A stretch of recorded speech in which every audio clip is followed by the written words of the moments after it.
evening, everyone. Thank you all for coming to tonight's Planning Commission meeting. As always, we're going to start with the Pledge of Allegiance, so I'll ask you all to rise and follow me in the Pledge of Allegiance. Ready, begin. I pledge allegiance to the flag of the United States of America and to the republic for which it stands, one nation, under God, indivisible, with liberty and justice for all.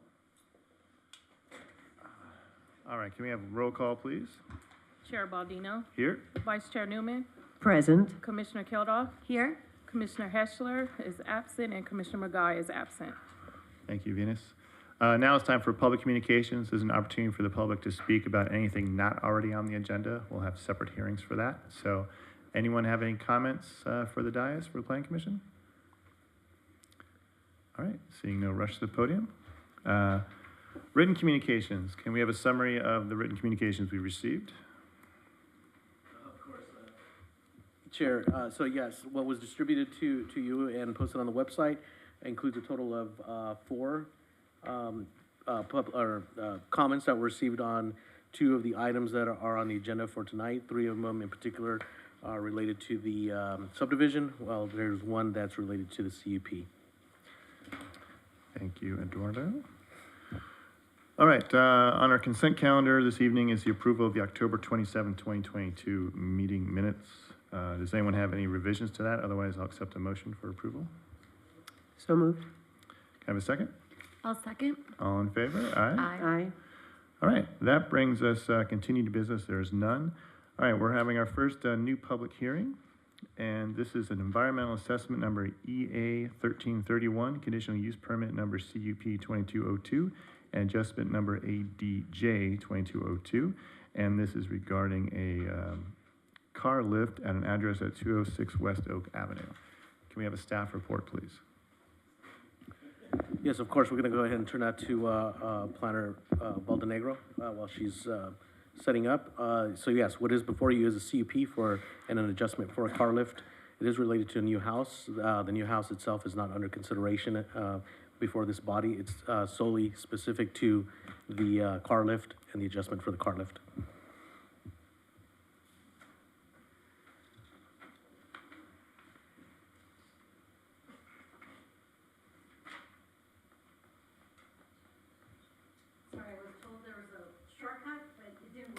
It's never a shortcut, Maria. Never a shortcut. Okay, I'll put the speaker on too. So the application is for a conditional use permit and an adjustment. The project site is 206 West Oak. This is an aerial view of the site. As you can see, it's surrounded completely by residential zoning districts and uses.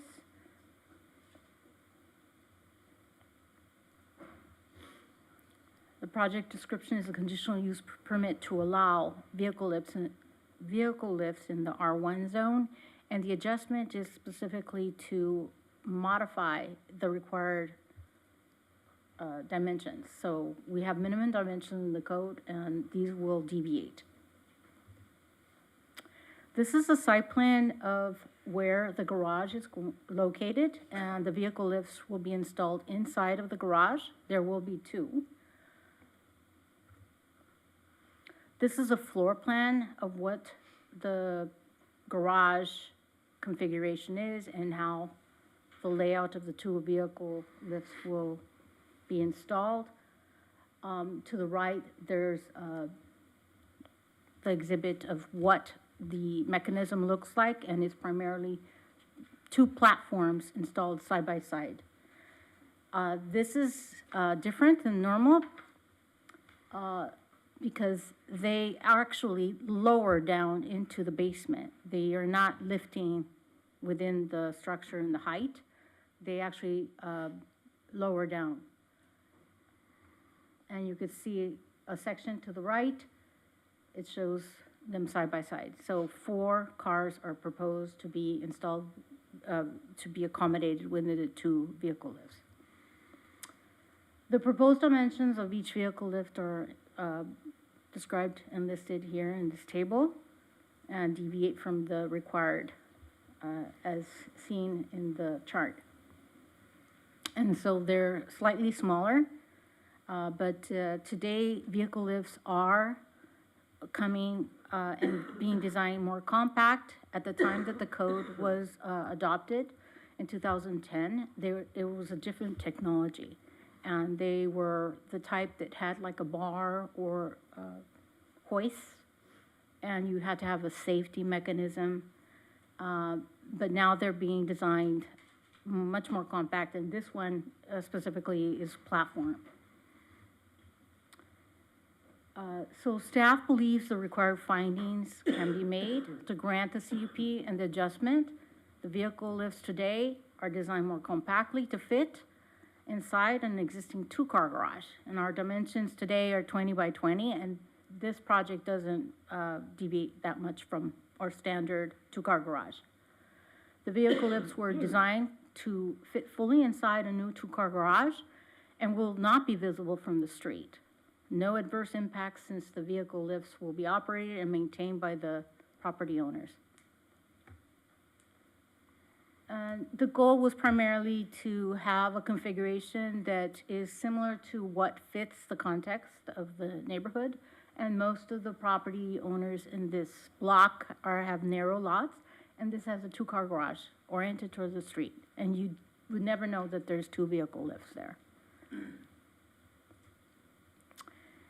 Staff recommends the adoption of the resolution to conditionally approve environmental assessment 1331 and conditional use permit number 2202 and the adjustment number 2202. I have a response for the comments and concerns regarding the letter that we received. Upon receipt of comments from one resident regarding this application, staff provided the link to the agenda package and the project plans for the vehicle lifts. In response to construction-related concerns, such as structural and shoring concerns for a new basement, is regulated by the California Building Code and will be reviewed by our building plan checkers before permits are issued. And the letter for this one in your packet, because you got pretty much all four this week.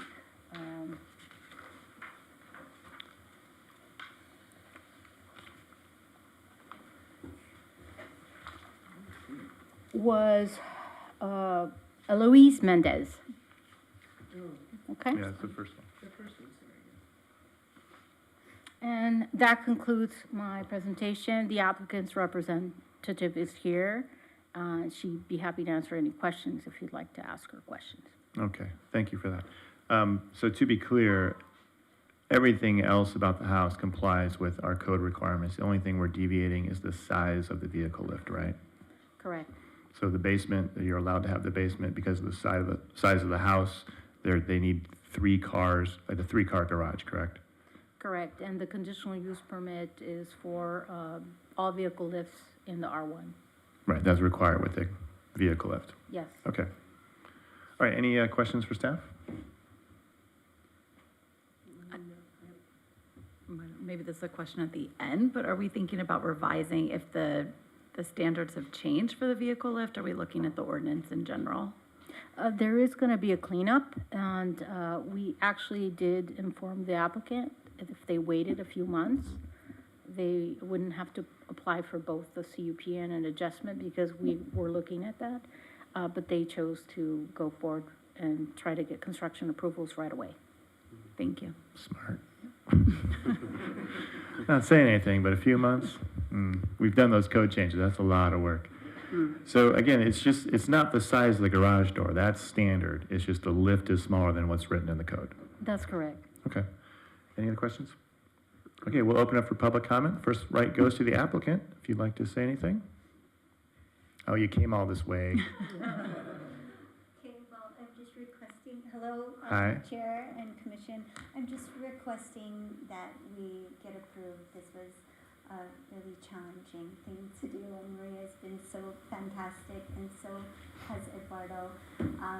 And if there's any concern about safety, safety is our #1 priority, and we won't hinder anything that would disrupt the neighboring adjacent houses or anything of that sort.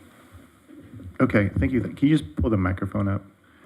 We only received one comment from Eloise and Jose Mendez. They're your neighbors. If you could just get the contact, they're not here. Oh, I'm just, okay.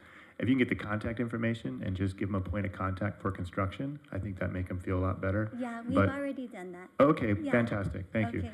Yeah, there's plenty of conditions of construction that, about shoring and plan check and all of that, so Which have been approved. I know. Thank you. All right, thank you. Any other comments on this item? Please. Do you really have 4 Teslas? I'm kidding, I'm kidding. Okay. I'm If you want to make a comment, please come forward and just tell us your name. Hi, my name's Bramwin Steinhauser. I live at 201, or West Oak, so I'm across the street. And when we got this notice of application for this permit, I think it went beyond the fact of a vehicle lift. People were just kind of like, what is gonna go on? What's gonna happen to the neighborhood? Because El Segundo, as you well know, is a very hilly neighborhood, and a lot of concern.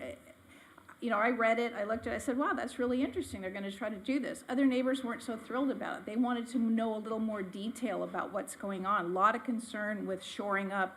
There's a lot of big trees, you know, a lot of things that people were very, very concerned about with a project such like this. I mean, it's wonderful, we have to be progressive, we have to think towards future, but I think a lot of the neighbors were so upset, they wanted to know what exactly did all this mean, and what does it mean for the street, for the city, and how all their homes, that people that live right next door, you know, up and down the street, what does this mean? This is the first we heard about it. The building, the people that bought it, they've had different iterations, which I know happens when you're in the process of doing construction. You have to change and be flexible. But when we heard about this, a lot of people were like, well, wait, the house is up on a hill, so does that mean they're like digging down the hill? And what does it mean for the street? Because we've had a lot of construction on that street, and unfortunately it hasn't been so good. A lot of us have had to get new tires and all that. So with all this construction, there's just a lot of concern. I think people are a little, you know, edgy. And so I said, I will come, I will ask. I'm sure we could talk to this very nice lady here and get more information and maybe give some of the right information to the neighbors. I don't like it on piecemeal. I like to get the facts so that when they come to me and ask, I don't know why I was elected the one, but I guess I've lived there the longest, so they want, hey, what's going on, blah, blah, blah. And I'm like, I don't know. This is the first I've heard about it. Let me find out. Let's not get upset till we get the facts. So I think the residents would just like a little bit more information. I know we have no right to tell them how to spend their money or what to do, but I also know there are codes and rules and things that have to be done. So if that could be done, that would be really great. And I think it would alleviate a lot of concern in the neighborhood for what exactly is happening and making sure that people around it, their houses don't fall down because structural Sure. things happen later on. I've heard that happens quite often. I've had it happen to other properties I've owned. And I think people just are a little bit concerned, and they just want to have a dialogue, that's all. So I just wanted everybody to know. Well, thank you for volunteering or being elected. I didn't really have a choice, but Yeah. I said I would do it, and I'm a woman of my word, so here I am, and I just, you know, hey, that's what dialogue's about. You know, we Yeah. all got to work together, so that was it. Thank you. So to answer your question, Yeah. the agenda packet, when Yeah. they submit for these modifications and these CUPs, it has an entire set of plans for the house. Okay, And it shows where the car list will go subterranean. And if you go back a couple of slides and show the front, there's a rendering, there it is, a rendering of what it will look like when it's done. And I think the idea was, if they did a 3-car garage traditionally, it would kind of have to stick out more. This hides it subterranean underground so they could have and that's a code requirement for a house this size, to have 3 cars that you can get off the I street. understand, yeah. Right, I so understand. if you go to the city's website and click on the agenda link, Okay. it will have all of the staff report, and it will have all the conditions of approval as well that requires them, you know, as far as dust, construction, the hours of operation, all of that. And I believe we have them post a phone number on the construction site, right, for concerns? Yes. Okay, so typically when there's construction, there's a sign that's posted. If there's any comment, you can contact the contractor or the owner, and they'll take care of All it. right, And if anything happens that you're unhappy with, you know, or you think things aren't going the way they're supposed to, come on down to City Hall and let us know. Well, clean job sites are always a plus, and They that's always are. something you want. Yes. But I think people would like to know what that number is, so maybe before they start construction, or if, like you said, that you have to wait till it's posted, is that the thing? So if people, I can tell the neighbors, if you have problems, they're gonna post something, you can talk to them. I always like to do things proactively, but I know that's not the way it always works. My second comment is, I'm an artist and a designer, and this is beautiful, but I also know that the slope of it is not correct, because it's a very hilly piece of property. So it looks beautiful here, but I know in reality it's gonna look different, because there's quite a slope on the driveway, and I don't know, it won't look that flat unless it's all taken down. So are you gonna take down the whole property? Ma'am, if you have to talk to us. I'm sorry. That's okay, I that's was okay. trying to be, I think she's a designer, I don't know. Yeah, and she'll probably answer the question, but I have the same answer. She's If great, there- I've met her before. I live Okay. across the street, I'm the gardener. I'm happy to give you the plans, by the way. Okay, it's just because I'm getting asked a lot, so I'm kind of like trying to, keep everybody happy. Yeah, the best source of information would be the agenda packet, and Okay, you can great. email that to all the neighbors, and it has all the plans on it. You're too high-tech for me. I'll just make a copy and let them go. Here, I did my job, Ooh, you it's guys take it on. Full set of plans, it's a Okay, lot. It is a lot, so, well, you know what? We'll figure it out. It's not a Okay. big deal. Well, thank you Anyway, for coming. Thank you for listening. Of course. And I think it's gonna be great. I'm looking forward to it, and I know it's gonna be beautiful. Well, thanks for your comments. Any other comments on this item? Okay, hearing no one else, so we'll close public communication. Any comments from the dais? I do not have any. Nothing further from me. Yeah, I think it's a good project. I appreciate them. It's not cheap building a basement. That's why we don't have a lot of them, but we do have some in town, and I've seen this configuration before at houses where they drop down the car, and it works out pretty well because it helps maintain the characteristic. So you should be happy your neighbor is willing to put that expense into it. Otherwise, as far as approval of a slightly smaller car lift, I have no objections for that. So with that, I'll make a motion to approve environmental assessment number EA 1331, conditional use permit number CUP 2202, and adjustment number ADJ 2202. Can I have a second? I'll second. Okay, all in favor? Aye. Aye. Okay, thank you. All right, our next hearing. Now we're going to talk about an environmental assessment number EA 1323, subdivision number sub 2201 for a vesting tentative tract map number VTTM 83776. And this is for the combining of two lots to build a townhome project at 301 and 305 West Palm Avenue in El Segundo. And can we have a staff report, please? Yes, of course. I'll turn that over to Planner Baldenegro in a second. But just to make the point like I did before, what's before you today or tonight is the actual subdivision for an 8-unit condominium project. The design and the actual building itself is not part of this, as that has can be separately approved as it meets all the development code standards. But again, so what is before you today or tonight is the actual subdivision component that will result in 8 condominium units. Okay, and before the report, I need to disclose, I had a conversation with Matthew Lubes, who lives next door. He's co-president of the HOA. He just had questions about the project, so I sent him the agenda packet. Perfect, thank you. And with that, a staff report. Thank you.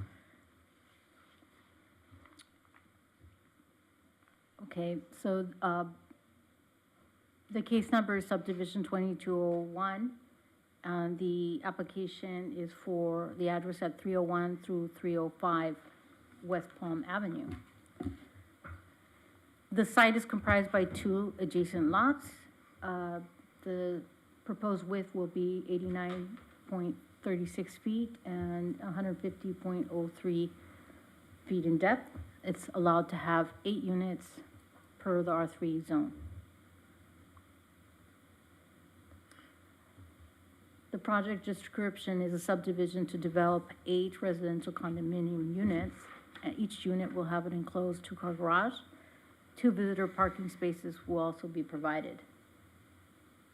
This is a site plan showing the configuration of the 2 buildings. They will have a shared driveway in the middle that ramps down to the subterranean parking level. The spaces outlined in green are where private open space will be provided on roof decks. This is the layout of the subterranean parking level and where the ADA guest parking spaces and the standard guest parking space will be located. And as you can see, each unit will have its own 2-car garage, fully enclosed.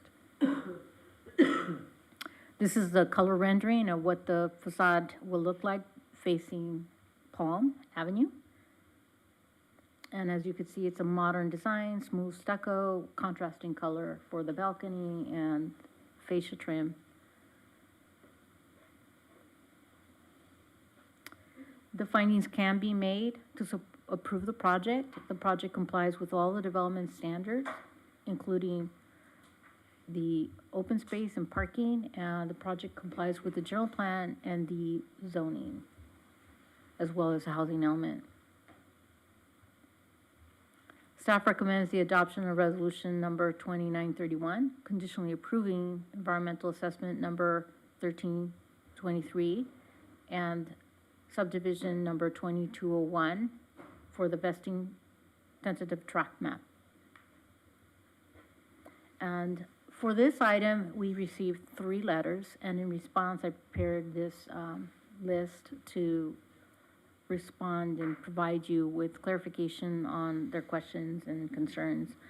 And upon receipt of the comments, staff provided the link of the agenda package and the project plans for the project. As indicated in the staff report, the project complies with zoning and the general plan. The project is permitted at the proposed density in the R3 zone. Light and ventilation and view protection concerned. Unfortunately, the city does not have an ordinance to protect the views. The application being considered is for a subdivision. We're not deciding the design. This project, if it came in through the regular plan check process as an apartment building, could just go straight through the regular permitting and plan check process. Construction-related concerns such as excavation, notification, foundation, reinforcing, shoring are all regulated by the California Building Code and will be reviewed by our building plan checkers before the permit is issued. The contractor is responsible for adhering to dust and noise regulations in ESMC 7.2 and ESMC 7.3. Security fencing along the perimeter of the construction site is not required by code. However, the applicant will install a perimeter fence before demolition begins. We have no evidence that property values will be negatively affected by the construction of this project. And the letters were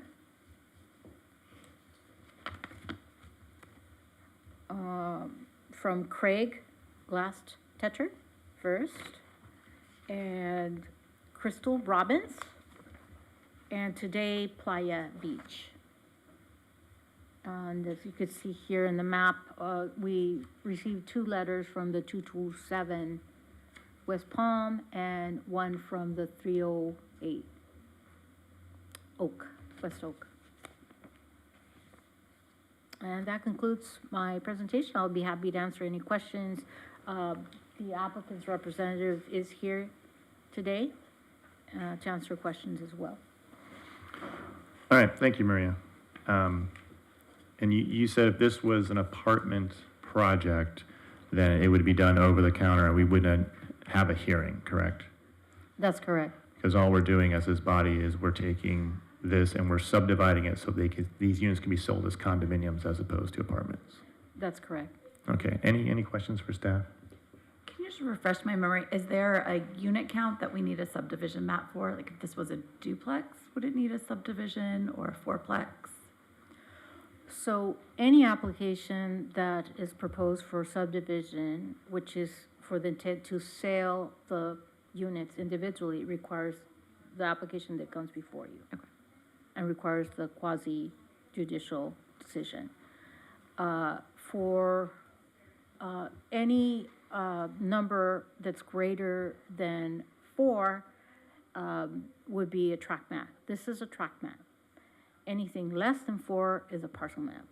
Anything greater than 10 would most likely not be exempt. It wouldn't fall most likely under categorical exemption, and would require site plan review. So those are your thresholds. For 4 units, it's, if it was an apartment complex, it comes through the regular plan check process. Even for an 8-unit, it comes through the regular plan check process. But anything 10 or more would definitely require entitlement approval and possibly environmental review. Thank you. I had a quick question about the Senate Bill 330, and it mentions in there a supplemental application that needed to be done by the applicant. That's correct. That went into effect in 2019, and we are mandated by state law to go through that process. And what does that, who does that protect?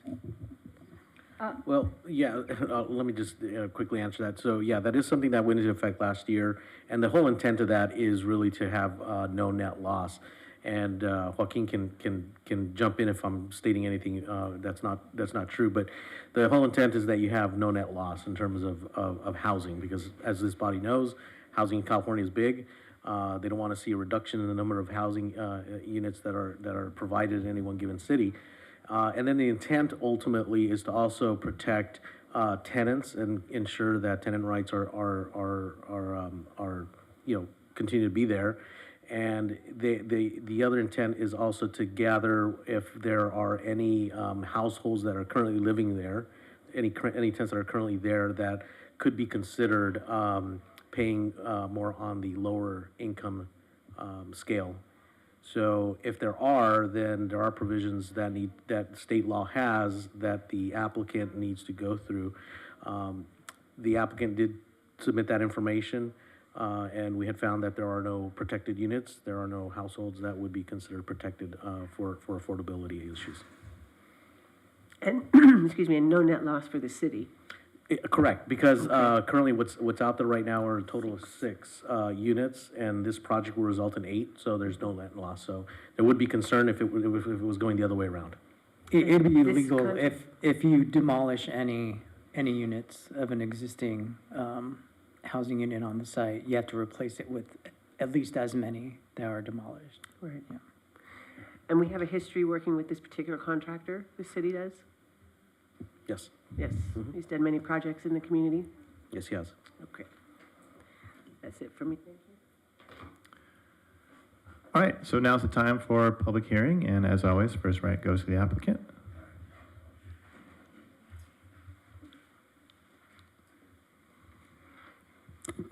Hi, I'm Craig Maples with CAM Development Corp.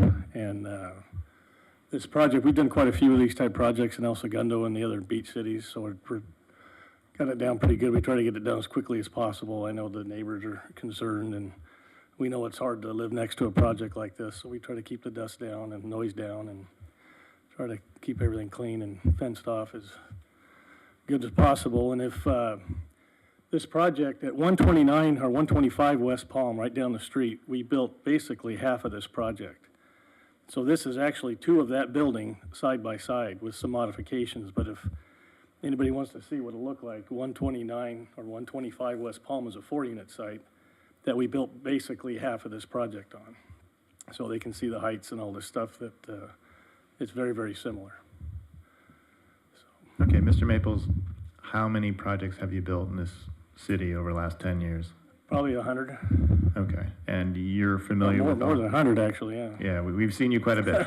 And for most projects, you don't even have to come say hello. You can just Right, build right. your house or whatever. Yeah, So nice to see you again. thank you. But you're familiar with all the conditions of approval Oh, yeah. as far as noise and dust, Yep. traffic mitigation, and you've experienced those in the past in the city, correct? Work with Eduardo and Maria and the plan checkers all the time, and the inspectors, we're real familiar with everybody. Okay. All right, any other questions for the applicant? All right, thank you. All right, anyone else wishing to make comment on this item? Yeah, step on up and just tell us your name. Yeah, so my name's Craig Glastetter. I'm the property owner at 308 West Oak. I'm familiar with the company you works for, or your company and the It's development. CAM Construction. Yep. I say I'm familiar. Oh, okay. I've seen I know the one on Palm that you did. I guess overall, we got notification a few days ago or a week ago that there was didn't have plans, the opportunity to review it in detail. Now, I know we are merging lots, and we say that if it was just, we weren't doing that, it would be exact same project, it would be approved, but there are, you know, I got the drawings this week, looked at it briefly. I mean, there's some things that are being designed that we would like some more time to review, including, you know, basement elevation in relation to the property. You know, we can see some of that's building code, but if is an offset and you don't have the parking available, I just think we need some more time. This is a significant impact to the property. My neighbor Jonathan's here as well. We're going from a neighbor with, you know, we had heard we saw someone sold the property, had heard that there was going to be something built there, obviously, if someone's buying it and the tenants have moved out, clearly there'll be something built, but we were never notified that we were then gonna merge these pieces of property and have this significant of a thing. So I'd just like to have more time, an opportunity, especially with two of the planning commission out, comment by you, Ryan, that, you know, there's, you know, some other people were sent this information as well. So that's the request, is if we could have some more time, maybe some more time to spend with our developer here as well, and not approve it at this meeting until the neighbors who are significantly impacted. And I work in the construction business and commercial construction, doing very large projects. I understand what that is. I'm not afraid of having the neighbors do construction. I did an addition on my house and a complete remodel as well. So sympathetic to that and a friendly neighbor. If we can cooperate together and extend this to the next meeting, so we have some opportunity to review this. It's pretty hard to review plans like this when you're looking at your iPhone, when you're in traffic on the freeway when you get the email. So maybe they were available somewhere, I don't know, but based on the notifications, our response and when we got it, that's what I'd like to ask for, particularly with the lack of a full commission here. All right. Can I ask, the notice you got, was that something you got in the mail? Something we got in the mail, yeah. And did it tell you how to find the agenda, or? No, it just said there's a project, there's a hearing? There's a project, send in comments, so I sent some comments, so there's something on record that I have comments and object to it. But there was not a link to where to find the documents. One of my comments was, we didn't receive the plans and didn't know where to find them. Look at plans every day in my business, so. Yeah, okay. So that's, Well, if you can just step up. okay. My name is Jonathan Hasnauer. I own 304 West Oak, so directly behind it as well. The letter he's talking about this is what we got in the mail. It has nothing on it saying what's going to be done. I found out from the property through Bill Rain. I guess it's his office, one of his realtor owned those two properties behind us. And the way I found out about it was our back fence, we don't have one. It's actually their back garage. So when that is demolished, we're not going to have a fence, which is a little bit of a concern what they're going to do. How high is their wall going to be? Because I know there's city codes that only can be so high. Is there a way to even make it higher, whatnot, which we would like to review, obviously, with the developers. But I didn't even get what Craig got at all. I didn't know what size it was going to be, what the setbacks are. I'm currently, I think they're wrong in this, that it's going to affect property values. I'm building a house myself with the units looking back into my backyard. I think you're going to decrease the value of my custom home that I'm building.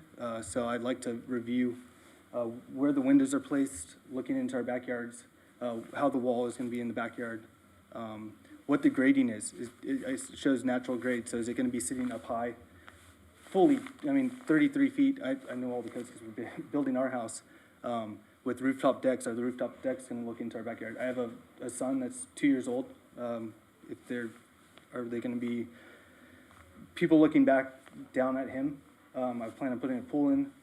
Privacy issues are a big concern for me. I have another one on the way, so there's gonna be kids living there for quite a long time.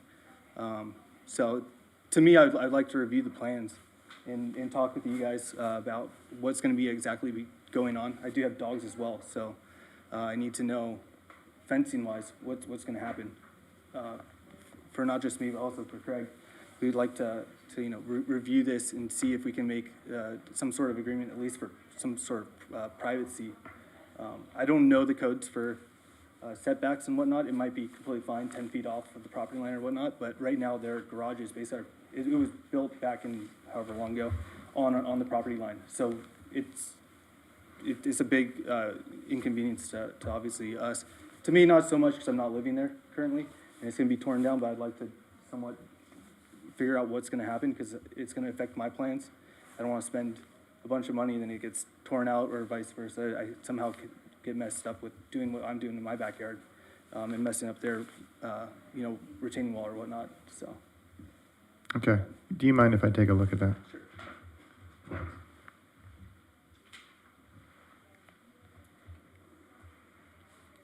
Anyone else have comments? No? Okay, we'll go ahead and close public comments at this time.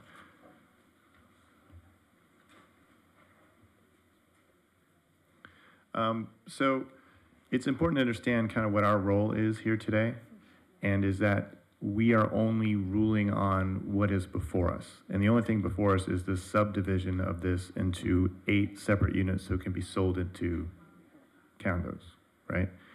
What that means is that the setbacks, the height requirements, all that already complies with what our code requires for the R3 zone. The property owner has a right to develop the property, and we've got pressure from Sacramento that we need to upgrade our housing stock. We're talking about a 77-year-old and 97-year-old units now that we're gonna get more units from. So I appreciate the concern of kind of getting this last minute notice, and I'll have a discussion later about how we can improve this process and, direct you to the agenda packet, because as you'll know, or you already have known, like building something in the city is not an easy process. There's a lot of rules and regulations you have to go through. So even if we were to continue this, we would only be limited to discussing whether or not we can subdivide into 8 units, which is kind of his right as a developer. So if it was apartments, we wouldn't have this hearing. You never would have gotten this notice. It's because we're subdividing for condos that we're having this, because we have to go through this extra step. So I appreciate the concerns. What I can tell you is that CAM Construction and Mr. Maples have done this a ton in our community, and they're very good at what they do, and they're very good to work with. So I invite you to introduce yourself, give them a card. I can guarantee you that garage that's up against your property will be torn down, and you'll get a setback from that.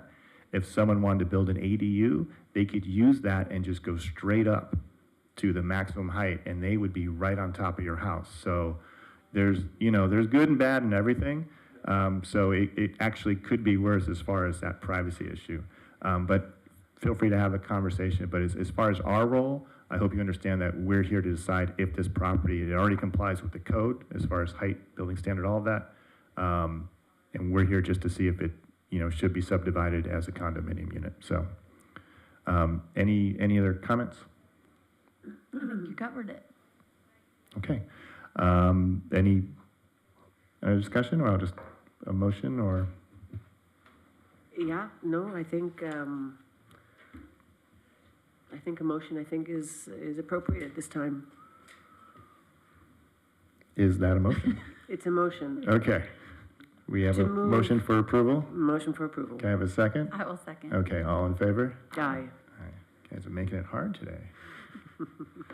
All right. Next, we have adopt resolution number 2931, conditionally approving environmental assessment map EA 1323 and subdivision number SUP 2201 for vesting tentative tract number VTTM 83776. And this is for amending original approvals to allow additional emergency backup generators at 444 North Nash Street. Do we have a staff report?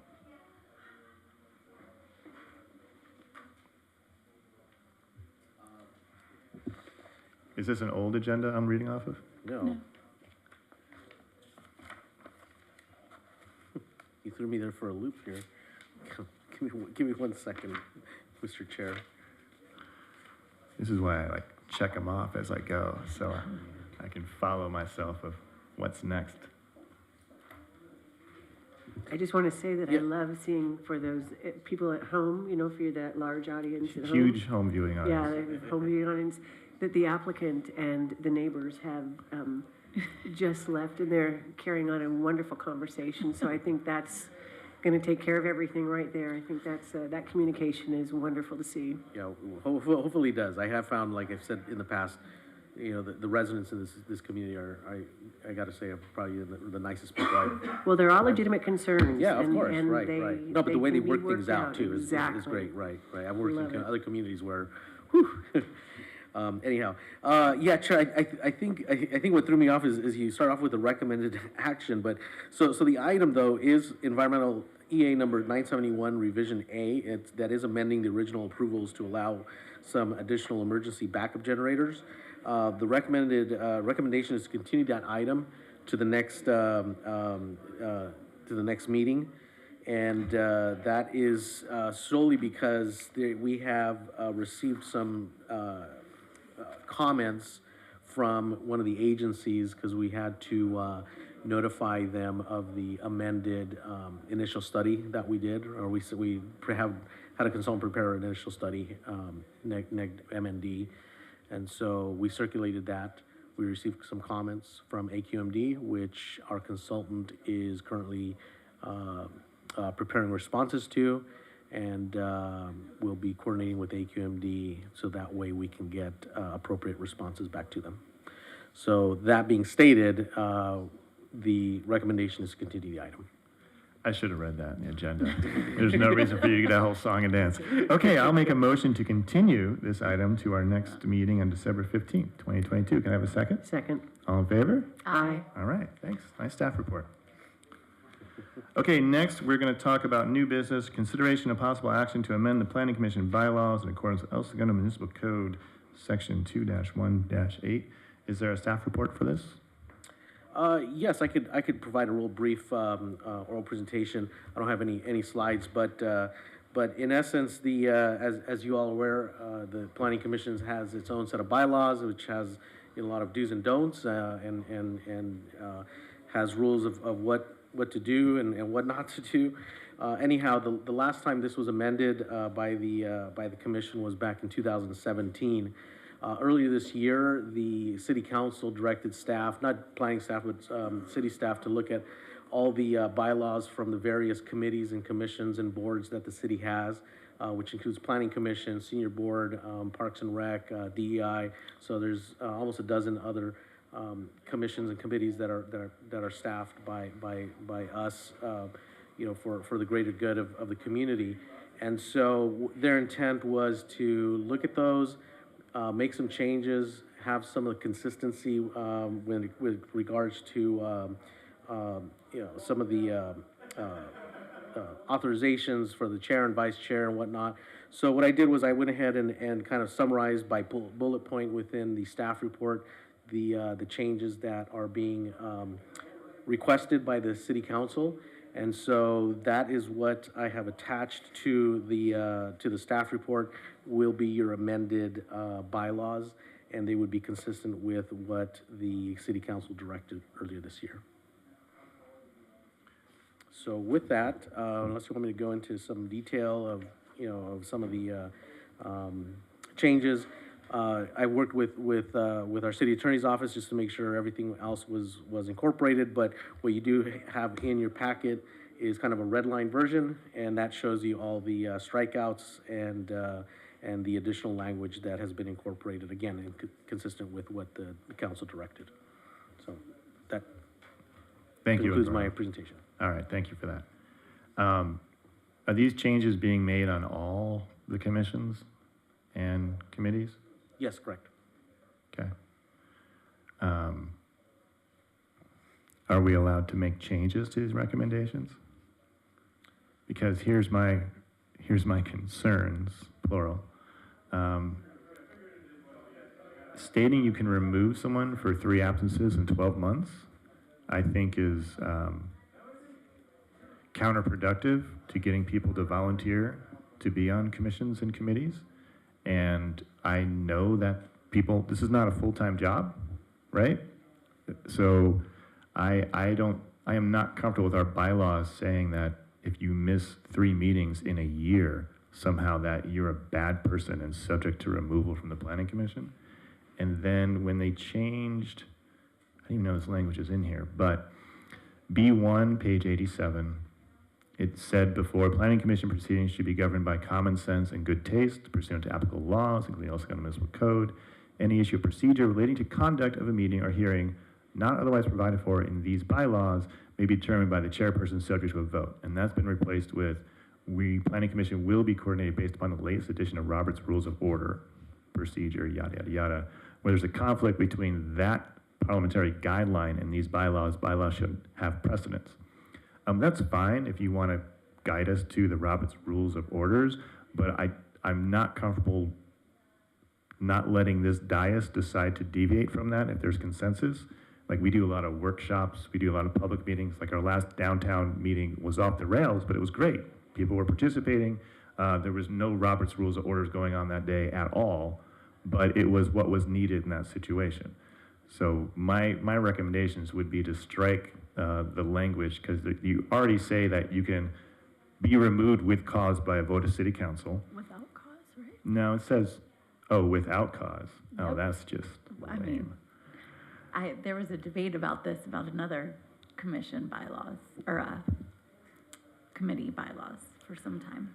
Well, okay, without cause. But I know years ago, there was a planning commissioner, you're probably here, it was like John Barbie or something, and he just didn't make any meetings. And we were able, basically, staff had a conversation with him, it's like, hey man, if you can't do the job, you shouldn't be on. And, you know, he resigned, he did the right thing. So I don't know. I don't want to tie the hands of any future planning commissions. So my recommendation, if possible, would be to strike C2 about the absences somehow being a bad thing, and to just not strike the first section of B1 and leave that autonomy to the chairperson to say, hey, we're going to kind of deviate from Robert's rules and just have a public discussion or whatever needs to happen. So I don't know if we have consensus on that or we're going to have a discussion, but those would be my suggestions if we're allowed to edit this. I mean, On that point, so Bless you. going backwards, so for B1, I think the stricken language, if it remains, can coexist. So Yeah, I think so too. So I'm comfortable leaving all that there, just drop in the new sentence. Keep the original initial sentence. I think that is fine. The council did not opine on that, and I don't see any conflict. For the removal, I think if there's a deviation on this, since this was on the list of items they wanted to be uniformly adopted, I think this would be something that would have to go back to council, and they. Let's send it back. So is it all commissions and boards? They are adopting this. I would recommend, though, I think we can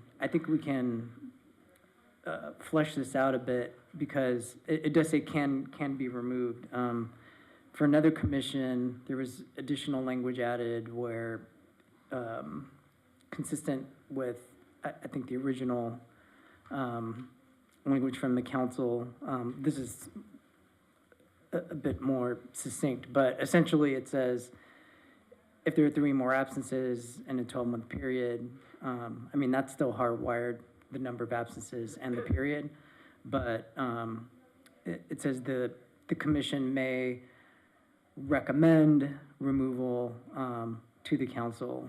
So either way, it's not mandatory, but I don't think there's a way around getting around that number of absences or time period without going back to the council, unfortunately. No, it's okay. What do you guys feel like? Do you feel like that's a deal breaker, or I just don't think it's a realistic view of how these commissions work, right? We got kids, we got jobs. Well, I don't think it's a deal breaker. I would think that anybody who's willing to and wanting to come on, in all my years, I have not missed very many meetings. I know you have To be very not. honest with you, so it can happen 3 in a year. In today's world, doesn't sound like a lot. So that's a lot of, twice a month meetings. I don't know. If you guys are comfortable with it, I can I mean, let it it go. wouldn't be my first choice, but I just don't know. So if we send something back, then for all the committees and No, commissioners. it's just our This bylaws. is just ours, so they have. We're only freedom. talking about us. Okay. It could create a ripple effect. Let's do it. We haven't watched the Then. butterfly movie here, but, But I mean, what's more reasonable, 6 in a year? I mean, if you're gonna we have to talk about a number, what makes more sense? No, And if I mean, it's, Joaquin's point is that it's not mandatory. It doesn't say shall be automatically removed, like some kind Right. of penalty. I think maybe they just wanted some control, so if there was an absentee member, Right. they can be like, hey, when you signed up, you knew what the bylaw said, you missed like 4 meetings, we're gonna ask you to, you know? Right. So I'm okay with it if you guys are. I mean, I'm okay you with tell me. it. I'm okay with it, just to be consistent and to, I mean, there's a lot of leeway there. It doesn't And mean, just it doesn't mean that you're gonna be practically speaking, asked to no And longer as be a you- commissioner. Right, and as you play it out, it would take, I think, probably more than 3 absences before folks started saying, hey, you know, what's going on? And then someone would have to request staff to put it on the agenda where Three's there's not the very many. consideration. And I wanna say that the other commissions and boards, does everybody meet twice a month? No. Okay, so it's Sometimes it's different. monthly, sometimes their monthly meeting gets So I canceled. think that so- number, to blatantly say for every commission or board that 3 is the number, I don't think That's is, a good point. What if it was a percentage? right. Yeah, but I think there is a good amount of self-policing built in here to where, you know, if there was something seen gone awry, staff would have to agendize it, and then you all have a discussion like, hey, do we want to make this recommendation to council? And then you'd have to vote on I that, don't- so. I don't read this as us making a recommendation. This Well- is just like city council removing people. One, if they just want to for no reason because 3 people don't like somebody, and 2 is someone doesn't show up for 3 meetings in a year. We're not involved in this discussion. So, I mean, is you would someone else removing recommend, us. you would make the recommendation to council for removal, because you don't have the authority to remove it. Oh, if we wanted to, but if they Right. wanted to arbitrarily or unilaterally Absolutely, do yeah. it, they could. Absences, no absences, they This don't would like. give them something they could point to. Exactly, So, yeah. yeah, just to clarify, they could do that today, yeah, but this memorial, you know, it puts, puts you on notice. puts it out there. We want you to show Yeah. up. You don't, you might get in trouble. And to Brenda's point, I mean, I think, you know, reasonably, they would take a look at the fact that this commission meets twice a month, you know, whereas 3 absences in a given year, probably not gonna be an issue, whereas another board that may meet once a month or quarterly, that could be huge. Well, they had to increase the amount of people on the arts and cultural because they could not get quorum. They couldn't get the people, so now they're like 12 people on that committee, so at least half of them show up. So I don't know. Well, that's for another day. So how does it stand now? I mean, is this without cause? I don't know. Lawyer speak me on that one. Basically, you all serve at the pleasure. They could actually disband the planning commission, say, hey, we're gonna be the planning agency, the land use agency for the city. We don't need a planning commission. They could do that. you Today. know, Yeah. And individually, there's no reason why they can't just say, hey, you know, Joe Smith, They have the authority now to do it. yeah. Yeah. This is just putting people on notice, I suppose. Yeah. Okay. Well, if you guys are fine with that, I'm fine with that. And thank you, Joaquin, for meeting me on the conduct of meetings. I think this dais needs a little bit more flexibility for what they do. Do you have that language? It's already in there. Yeah, so B1, it's basically just keeping what's stricken here. So I guess just for the record, on page 87 of the agenda, Yes, B1, the stricken red line I've like kind of kept in there, and if you're gonna massage the language, I think it works. Like you said, I don't think they're contradictory in any means. It just is a little more flexibility to this body to, you know, change rules if they need to for absolutely. public workshops or whatever you're doing. Okay, so I'll make a motion for approval of the bylaws with the modifications as explained in B1. Can I get a second? I'll second. Okay, all in favor? Aye. All right, great. And now, next on the agenda is election of planning commissioner chair and vice chair. I'm happy to proceed. If you want to continue until the 2 others show up, I'm happy to do that. Whatever you guys want to do. I think we should proceed. Then I'm happy to take a nomination for chair. I would like to start with nominating the chairperson for the Planning Commission to be Michelle Keldorf. I will second that. Very good. Nomination and second. According to Robert's Rules of Parliamentary Procedure, now is the time for a vote. Can we have a vote, please? Aye. Aye. Aye. All right, congratulations. I'm gonna need to review Robert's rules. Yeah, we're all going to. We're all going to, yeah. Okay, And I will take, are we moving on to vice chair? we are. I also would like to take this opportunity and nominate Mr. Jay Hessler. In for- abstention. In abstention, That is awesome. exactly. For vice chair of the Planning Commission. Okay, nomination, we have a second? I'll second. Okay, all in favor? Aye. Aye. All right, congratulations, Jay, who's probably watching right now. And Michelle. All right, next, a report from our Community Development Director or designee. Thank you, Chair. Good evening, members of the commission. Just a couple items. We get to celebrate tonight, a well-run campaign and congratulating Commissioner Baldino and his election win and Commissioner Keldorf for her campaign as well. And we're looking forward to working with you both continuously through the next challenge ahead of us. And so we have a couple of mementos for our chair, who is, I suppose, graduating from the Planning Commission. So Venus is going to grab those, and Eduardo has a proclamation resolution as adopted by staff that he'd like to read Oh, that's nice. for our esteemed chair here, while Venus grabs the other items. Yes, thank you. Yes, and congratulations to both of you, and obviously, Ryan, it's a sad day that you'll be moving on from us. So, but with that, our department and we developed a resolution number 2008-2022, which symbolically happens to coincide with the years that you served on this commission.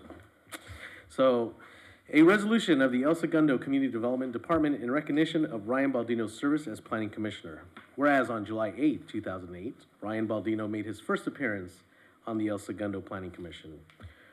And whereas Commissioner Baldino has attended over 250 Planning Commission meetings during his tenure. We should have added how many he missed. If they average more than 3 a year.